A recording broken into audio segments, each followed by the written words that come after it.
তো hello guys, welcome back to my channel. আমি তোমাদের কিউট শ্রাবন্তী আর একটা মিনি ব্লগ নিয়ে এসে গেছি।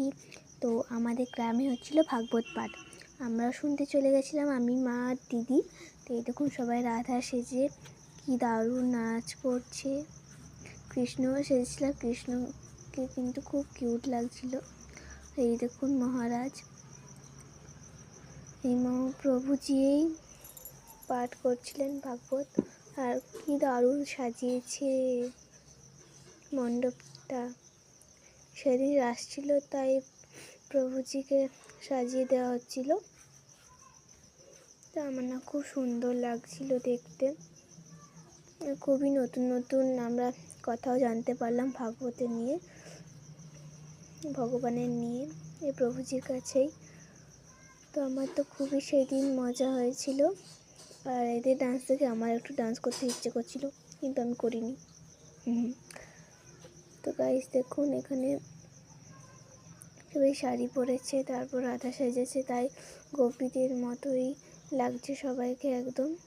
ডান্স করছে কি দারুণ, প্রভুজি গান করছে, ওরা ডান্স করছে।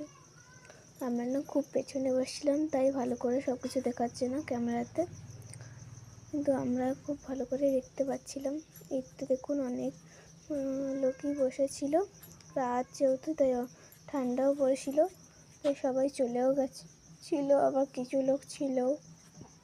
আমরা কিন্তু একদম লাস্ট পর্যন্ত ছিলাম। আর তখন না প্রভুজি একটা খুবই সুন্দর ভজন গান করছিলেন, যেটা শুনতে খুবই ভালো লাগছিল। তো গাইস এই দেখুন, আর চারিদিকে প্যান্ডেল করা হয়েছিল যাতে কারো ঠান্ডা না লাগে। তো এই তো গাইস,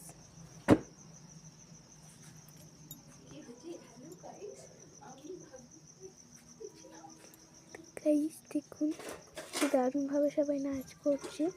ওইদিকে একটা গেট ছিল সবাইকে ঢুকবার জন্য, এদিকে দিদিগুলো সব ডান্স করছিল।